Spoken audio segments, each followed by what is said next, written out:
Imagine a workshop, a place where builders gather around heavy wooden tables, blueprints spread out, pointing out problems and solving them together. Now imagine 20 of those builders head out to construct 20 different houses, but every single one of them realizes, miles apart from one another, that the heavy framing hammer they all rely on is broken. This is the reality for most artificial intelligence portfolios. A company launches 20 different pilot projects, and 6 weeks after kickoff, every individual team discovers the exact same broken vendor master file holding them back. Because they are working in isolation, each team spends time evaluating the same file, reaches slightly different conclusions about its flaws, and ultimately fixes the core problem 0 times. A typical enterprise manages a data ocean.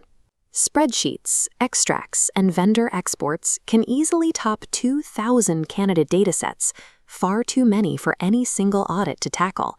Yet any single project only needs a handful of reliable sources to succeed. Without a mechanism to identify and repair the shared infrastructure buried in that ocean, an organization continuously pays a massive, hidden tax on its own momentum. We solve this by applying criticality triage. It's a filter designed to find the 20 to 40 datasets that actually matter to the broader community. A dataset earns a spot on this list strictly based on consumption demand, how many upcoming projects actually plan to use it. System size and age are irrelevant if no one is using the data. We map that demand using a simple dependency count table. Down the left side, we list candidate data sources. Across the top, we list the pipeline of upcoming projects. Then we place a checkmark wherever a project touches a specific data source. Look at this row for the vendor master file. It appears under 6 different use cases, everything from invoice matching to fraud screening. That makes it load-bearing infrastructure. Every hour spent repairing it is an hour invested 6 times over. Contrast that with a marketing events list that only has 1 checkmark. It remains a private problem for a single team. It stays off the priority list until future demand promotes it. Mapping demand also requires testing the organization's assumptions through actual data retrievals. When a specific document requested from a complete archive takes 9 full days to find and arrives incomplete, that archive is functionally a rumor. One retrieval test ensures the pipeline doesn't plan against phantom data. Mapping demand mathematically strips away the folklore. It proves exactly which datasets function as the true load-bearing architecture for the entire enterprise.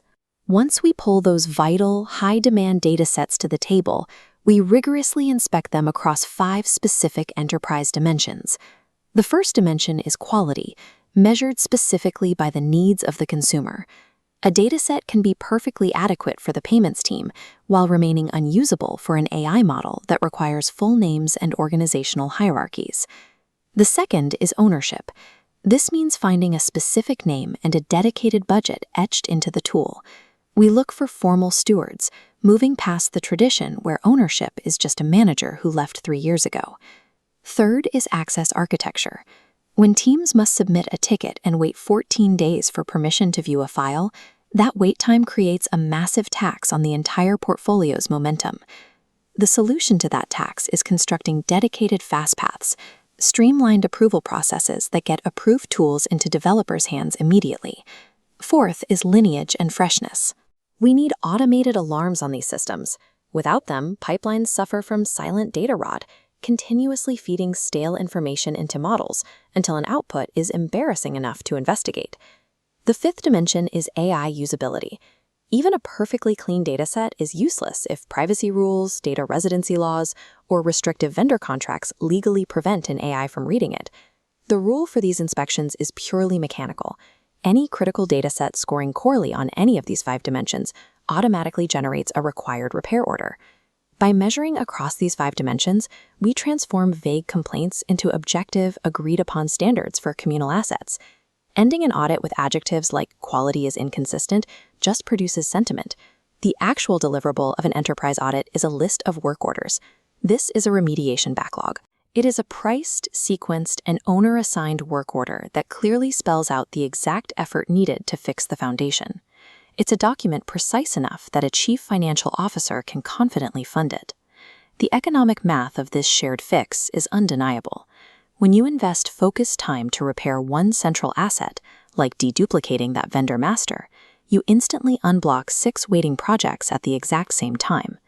Instead of quoting broad industry statistics about AI readiness, this backlog localizes the truth.